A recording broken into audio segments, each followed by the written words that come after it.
The judge smirked, his voice dripping with condescension. You think you know the law better than me? Judge Ronald Whitaker leaned back in his chair, exuding arrogance. The courtroom held its breath. All eyes were locked on the woman standing before him. She didn't flinch. She didn't back down. Instead, she met his gaze with an unshakable calm because she knew something he didn't. And in just a matter of moments, the entire courtroom would witness a shift so shocking, it would leave even the mighty judge speechless. The morning sun streamed through the towering glass windows of the Chicago Federal Courthouse, casting golden streaks across the polished mahogany benches. The air inside was thick with an unspoken tension, the kind that only comes when fates are decided with the stroke of a gavel. At the defendant's table sat Danielle Carter, her posture poised, her hands resting neatly in front of her. She had seen this look before, the smug confidence of the prosecutor, the murmured whispers rippling through the spectators, and most of all the quiet, calculating gaze of a jury already forming an opinion. But what no one knew what they were about to learn in the most shocking way possible was that Danielle Carter wasn't just another defendant. She was about to rewrite the rules of the game. Her brother, Malcolm Carter, sat beside her, his fingers gripping the edge of the table like it was the only thing keeping him tethered to reality. A tall, broad-shouldered man in his early 30s. Malcolm was used to being in control, used to being the protector, but weeks of relentless accusations had worn him down. The charge, resisting arrest, a blatant lie, despite the clear, undeniable video evidence proving otherwise. Danielle reached over, placing a steady hand over his. Stay calm, Malcolm, she murmured, her voice firm, but soothing. The truth always comes out. Just hold on a little longer. The heavy wooden doors creaked open, slicing through the tense silence. The energy in the room shifted. Every head turned as Judge Ronald Whitaker entered, his black robe billowing slightly as he made his way to the bench. Late 60s, sharp nose, thinning white hair. A man whose reputation for harsh, biased rulings wasn't just whispered about, it was worn like a badge of honor. All rise, the bailiff announced, his deep voice booming through the chamber. Judge Whitaker settled into his high-backed chair, his gaze sweeping the room with the kind of disdain that barely concealed his boredom. Then, his eyes landed on Danielle, and his lips curled into a smirk, like he'd already made up his mind. Let's get this over with, he muttered under his breath, not meant for the record, but just loud enough for the front rows to catch. Danielle didn't flinch. She had faced men like him before, men who saw her skin before her credentials, who judged her presence before her words. She had long since learned how to let their arrogance roll off her like water on stone, but today would be different. The prosecutor, Ethan Caldwell, pushed his chair back with deliberate ease, rising to his feet like an actor stepping into the spotlight. With a practiced motion, he adjusted his tie as if preparing for a grand performance. Your Honor, he began, his voice dripping with polished confidence, the evidence against the defendant is undeniable. This is a clear case of blatant disregard for law enforcement, and no amount of excuses can erase that. Danielle's jaw tightened. She stayed silent for now. She had promised Malcolm that she would let the legal team handle it, even if every fiber of her being wanted to stand up and expose the lies. Caldwell continued, his words weaving a version of events that twisted the truth beyond recognition. He painted Malcolm as volatile, reckless, a supposed danger to society. Every exaggeration, every distortion of the facts sent a slow burn through Danielle's chest. When he finally finished, he sat down with a smirk, as if the case was already won. Judge Whitaker turned his cold gaze toward the defense table. His eyes landed on Malcolm's attorney, a young, nervous-looking man who seemed to shrink under the weight of the judge's stare. Well, Whitaker barked, his voice sharp as a gavel strike. Do you actually have something to say, or are we just sitting here wasting my time? The attorney swallowed hard, his hands trembling slightly as he shuffled his notes. His voice came out weak, hesitant, a whisper against the storm. Danielle's fingers curled into fists beneath the table. This wasn't going to end well. Not unless someone took control. As the trial progressed, Whitaker's bias became glaringly obvious. He cut off the defense mid-sentence, dismissed objections with nothing more than an impatient wave of his hand. And when Danielle rose to testify as a character witness, he let out an audible sigh, not even bothering to hide his contempt. But if he thought that was enough to rattle her, he was about to learn just how wrong he was. Miss Carter, Judge Whitaker drawled, leaning back in his chair with an air of smug amusement. I hope you're not here to waste my time with sentimental nonsense. We deal in facts here, not feelings. Danielle met his gaze, her expression calm but unyielding. I'm here to speak the truth, Your Honor, she replied evenly. Nothing more, nothing less. A murmur rippled through the courtroom, but Whitaker silenced it with a single glare. Very well, he said, his tone laced with mockery. Let's hear what you have to say. Danielle stepped forward, her heels clicking against the polished floor. She could feel every eye on her, the weight of expectation pressing down on her shoulders. But she didn't falter. Years of training had taught her how to remain composed under pressure, how to hold her ground when the world pushed back, and she wasn't about to let a pompous judge rattle her. With quiet confidence, she began. She recounted the events leading up to Malcolm's arrest, laying out the facts with precision. She painted a picture of a man unfairly targeted a truth that should have been undeniable. But every time she tried to elaborate, Whitaker cut her off. His tone grew sharper with each interruption. His impatience, thinly veiled at first, now seeped into every word. Miss Carter, he said with a condescending chuckle, you seem to think you're some kind of expert on law enforcement. Tell me, do you have any actual experience in the field, or are you just another armchair activist? A flicker of anger ignited in Danielle's chest. She could have shut him down right then and there. But not yet, not here. Timing was everything. She took a slow breath, keeping her expression neutral. The rhythmic tap of the judge's pen against the bench felt like a countdown, a ticking clock leading to an inevitable explosion. Danielle sat quietly, her composure unshaken, a stark contrast to the turmoil brewing beneath her calm exterior. She had faced high-pressure situations before, but none quite like this. None where the stakes were so personal. And none where the tables were about to turn so spectacularly. Across the room, Judge Ronald Whitaker leaned back in his chair, the worn leather creaking under his weight, his expression, thinly veiled contempt. His pen tapped against the desk again, a slow, deliberate metronome of condescension. We've heard enough theatrics for one day, he said, his tone dripping with dismissal. The evidence clearly shows that the defendant resisted arrest. Video or not, it's the officer's testimony that carries weight. Danielle's lips twitched the faintest hint of a smile, threatening to surface. Oh, she had seen that same video, not just once, a dozen times. It wasn't just Claret was damning. The officer had escalated the situation, had shoved Malcolm without provocation, had drawn his weapon over a routine traffic stop that should have ended in minutes, but it didn't, because it was never just a traffic stop. Danielle tilted her head slightly, her dark eyes narrowing just enough to send a clear message. She wasn't amused. With all due respect, Your Honor, she said, her voice smooth, controlled. I believe my testimony speaks for itself. I witnessed the events firsthand, and I've reviewed the evidence thoroughly. Whitaker chuckled, a dry, humorless sound that echoed through the tense courtroom. Thoroughly, you say. And yet, you fail to recognize the limitations of your perspective. But please, continue to enlighten us. After all, I'm sure you're through. She didn't let him finish. Because she wasn't here to play his game. She was here to end it. Recess. The judge called for a break, and Danielle rose from her seat. Her heels clicked softly against the marble floor as she stepped out into the hallway. The air outside the courtroom was cooler, but it did nothing to ease the tension coiling in her chest. Malcolm followed, his voice low and strained. Danielle, I don't know how much more of this I can take. He exhaled sharply, shaking his head. That man, he's already made up his mind. It doesn't. She turned to him, placing a firm hand on his shoulder. Her grip was steady. Trust me, she murmured, her voice quiet but sure. It's not over. Malcolm exhaled slowly, nodding. His head remained slightly bowed, but his shoulders, a fraction less tense than before, because Danielle had said something to him during the recess, something that steadied him, and whatever it was, he clung to it like a lifeline. Judge Ronald Whitaker re-entered the courtroom, his black robe billowing behind him like a cape of unchecked authority. He settled into his high-backed chair, exhaling impatiently, his expression a mix of boredom and quiet self-satisfaction. To him, this case was a formality. Just another cog in the machine. What he didn't realize, the machine was about to break.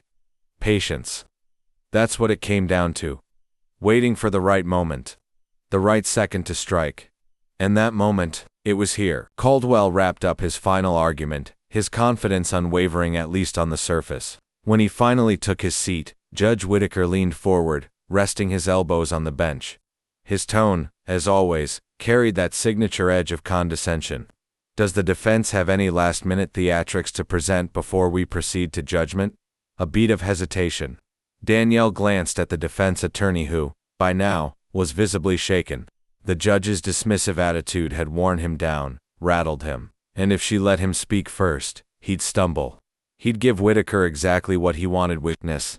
So before he could open his mouth, Danielle rose from her seat. "Your Hon, Miss Carter," Whitaker cut in, his patience threadbare. "This is not your turn to speak." The tension in the room tightened. Eyes flicked toward Danielle, but she didn't react. She didn't flinch. Instead, she moved with calm, deliberate precision. She reached into her blazer pocket, pulled out a small black wallet, and flipped it open with practiced ease. For a brief second, nothing happened, and then the light caught it, a shimmering gold badge. A symbol of power, a symbol of authority that outweighed every ounce of control Whitaker thought he had. The murmurs started instantly.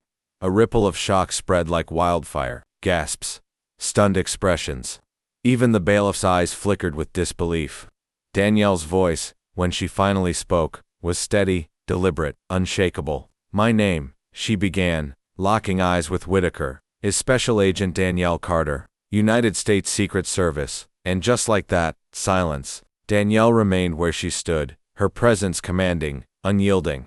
At the defendant's table, Malcolm watched his sister, his eyes filled with awe and relief. He had always known Danielle was strong, but seeing her stand against the judge's arrogance, unwavering and composed, filled him with something he hadn't felt in weeks. Hope. For the first time since this trial began, Judge Whitaker couldn't look away. "I have spent the past decade serving as a special agent with the United States Secret Service," Danielle continued, her voice steady, deliberate. "In that time, I have conducted investigations, protected national leaders, and upheld the principles of justice that this country was founded on." She took a step forward, her badge glinting under the fluorescent lights. "My badge is not just a symbol of authority, it is a commitment to truth, to fairness, to the rule of law." Her words landed with weight, with undeniable finality. A ripple moved through the courtroom. The jury members exchanged glances, their expressions shifting, reevaluating everything. The prosecutor, Ethan Caldwell, fidgeted, his confidence visibly cracking. Judge Whitaker cleared his throat, a feeble attempt to reassert control. "Miss Carter," he began, his voice just barely trembling. Danielle's gaze locked onto his. "Agent Carter," she corrected, her tone razor-sharp. The correction landed like a slap, silencing him. The courtroom held its breath. "And with all due respect, Your Honor," Danielle continued, "I'm not finished." Whitaker's mouth opened then snapped shut. His fingers clenched around his gavel, but he didn't lift it, because for the first time in his long career, he was powerless, and he knew it. Danielle turned, placing a reassuring hand on Malcolm's shoulder. She leaned in, voice low, but certain. "This isn't over," she said. "Not by a long shot." And as the doors slammed shut behind the judge, Danielle knew. The battle was far from over, but for the first time, the tide had turned. Justice wasn't just some distant, unreachable thing anymore. It was within her grasp. The courtroom remained in stunned silence, long after Judge Whitaker had stormed out, his gavel strike still echoing in the ears of everyone present. Conversations broke out in hushed murmurs, the weight of what had just unfolded sinking in. At the defense table, Malcolm let out a slow breath, shaking his head. "I can't believe you just did that," he whispered. Danielle simply smirked. "You'd be surprised how people react when they're cornered," she said, adjusting her blazer. "They either double down, or crumble under the weight of their own hubris." She glanced toward the judge's empty bench. "Either way, we're ready." Outside the courtroom, the recess stretched on longer than expected. Beyond the heavy courtroom doors, the corridors of the Chicago Federal Courthouse buzzed with energy. Reporters who had initially overlooked this case were now gathered in clusters, notebooks in hand, cameras at the ready, because news of Danielle's revelation had spread like wildfire. And now, the courthouse wasn't just a legal battleground. It was the center of something much bigger. The judge returns. When Judge Whitaker re-entered the courtroom, his face was flushed, his movements stiff. He picked up his gavel, gripping it so tightly his knuckles turned white, a tremor in his hand, a tightness around his mouth. Danielle saw it all, and so did everyone else. "Before we proceed," Whitaker began, his voice carefully measured. I feel it necessary to remind this court of the rules of decorum. His gaze flicked toward Danielle, his desperation to regain control barely concealed. While Agent Carter's credentials are notable, they do not grant her immunity from the standards of conduct expected in this courtroom. Danielle met his gaze head-on, unblinking, unmoved. She didn't say a word. She didn't have to, because her silence. It wasn't defiance, it was control, and for the first time in his career, Judge Whitaker was no longer the most powerful person in the room. The moment of truth, and in light of recent developments, Judge Whitaker continued, clearing his throat, we will review the evidence once more, but I will not allow this court to devolve into a spectacle. A weak attempt to regain control. The bailiff stepped forward, loading the video evidence onto the courtroom's projector. A flicker, a moment of static, then the screen came to life. Danielle watched closely, her eyes scanning every frame even though she had already memorized every detail. The video was damning. Not against Malcolm. Against the officer. The one who had escalated the situation without cause. The one who had lied. The courtroom fell into stunned silence. Spectators stilled in their seats, the weight of the evidence pressing down on them like a stone. Judge Whitaker's face darkened. His hands clenched the edge of his bench, his knuckles turning white. His world, his authority, his carefully controlled narrative, it was crumbling. His voice came out sharp, cold, a last-ditch attempt at intimidation. Agent Carter, he said, you are walking a fine line. Danielle stepped closer, her gaze locked onto his, unblinking, unshaken. No, Your Honor. Her voice was steady, absolute. I'm walking the only line that matters, the line of truth. The courtroom erupted into whispers. The tension reached a boiling point. Bang! Whitaker slammed his gavel down hard, the sound slicing through the air. But no one was looking at him anymore. They were looking at her. Because she wasn't just speaking truth. She was the truth. And truth changes everything. After the trial, outside the hallways of the Chicago Federal Courthouse were eerily quiet as Danielle walked beside Malcolm, their footsteps echoing against the polished marble floors. Her face remained calm, expression unreadable. But Malcolm, he saw the subtle tension. The tightness in her jaw. The way her fingers flexed slightly, as though gripping an invisible weight. The weight of justice, of knowing the fight wasn't over yet. Malcolm finally broke the silence. Do you think he'll actually let the evidence change anything? His voice was low, guarded. Danielle didn't hesitate. He doesn't have a choice.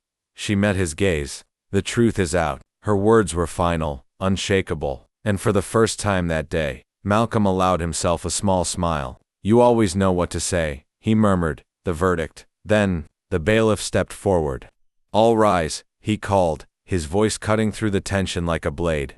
The jury has reached a verdict. The courtroom stirred, a wave of movement as spectators shuffled to their feet. The air was thick with anticipation. Danielle rose slowly, smoothing the front of her blazer. Beside her, Malcolm stood, his hands trembling slightly at his sides. Danielle placed a steadying hand on his arm, anchoring him. Judge Ronald Whitaker entered the room. His expression was carefully neutral. But Danielle saw it, the slight stiffness in his movements. The weight of this moment pressing down on him. The jury foreperson unfolded the paper, her hands shaking slightly. She glanced at Malcolm, then at the judge. And finally she spoke. On the charge of resisting arrest, her voice wavered. We find the defendant, Malcolm Carter, not guilty. Silence. For a single, suspended second the courtroom seemed to hold its breath. Then, like a dam breaking, a wave of murmurs swept through the gallery. Danielle turned to Malcolm, placing a hand on his back. You did it, she said softly. Her expression was warm but resolute. Malcolm exhaled a deep, shaky breath. The truth did it, he whispered, and then, unable to hold it in any longer, he pulled her into a tight embrace, his shoulders shaking as weeks of tension finally gave way to relief. Danielle held him steady, her arm strong, unwavering, a quiet anchor in the storm raging around them. Outside the courthouse, reporters swarmed, cameras flashed, voices shouted, questions flew like arrows. Danielle ignored them. This wasn't their moment to exploit, this was Malcolm's moment, to reclaim his dignity, his humanity, his life. Outside, the sun was setting, painting the city in shades of gold and crimson. Danielle walked away from the courthouse, her brother by her side, ready for whatever came next. The courthouse steps buzzed with life, a sea of reporters, activists, and onlookers gathered at the base. Camera flashes exploded like fireworks, their incessant popping a reminder that this moment had transcended a single courtroom. But Danielle remained composed. Her arm rested gently on Malcolm's back, guiding him forward. Because this was just the beginning. The fight continues. Danielle's voice was quiet but firm as she met her brother's gaze. I'll always stand up for you, a promise, a truth. But what happens next, that's up to you. Use this freedom to make a difference. To be the man I know you are. Malcolm swallowed hard, the weight of her words settling deep, and then he nodded. I will. Months later, Danielle sat in her modest but meticulously organized apartment, reviewing the scattered documents spread across her dining table. The case against the arresting officer had gained momentum in the wake of Malcolm's acquittal, spurred by public outrage and undeniable evidence. Activists, legal scholars, even some lawmakers had begun calling for systemic reforms. Her phone buzzed. Malcolm, hey, he said. His voice was different now, lighter, freer. Just wanted to let you know, I got the job. Danielle smiled. I never doubted you, she replied. A beat of silence. Then his voice softened. You ever stop fighting? He asked, half joking, half serious. Danielle leaned back in her chair, her heart full. We stop fighting when we win. Simple, absolute. You're doing good work, Malcolm. Keep going. They talked for a few more minutes before hanging up, and when the line went silent, Danielle sat alone, the quiet of her apartment settling around her. Her thoughts drifted. The road ahead was long filled with battles yet to be fought. But moments like this, they reminded her why she kept going. Weeks later, a new battlefield. Danielle stood at the front of a packed auditorium, the bright stage lights casting her in sharp relief. The room was filled. Community leaders, activists, students, people who believed that change was possible, that the ripples of this moment could turn into waves. She took a deep breath, delivered her final words, and stepped back. Then, the applause swelled. It started as a murmur, then rose into something more, a movement. Danielle stood still, letting the energy wash over her, because she knew, the fight wasn't over, it never was. But for the first time in a long time, she felt ready. Purpose, not just in protecting others, but in standing up for what was right. And as the crowd rose to their feet, their voices merging in support, Danielle Carter stepped off the stage. Her next battle already on the horizon.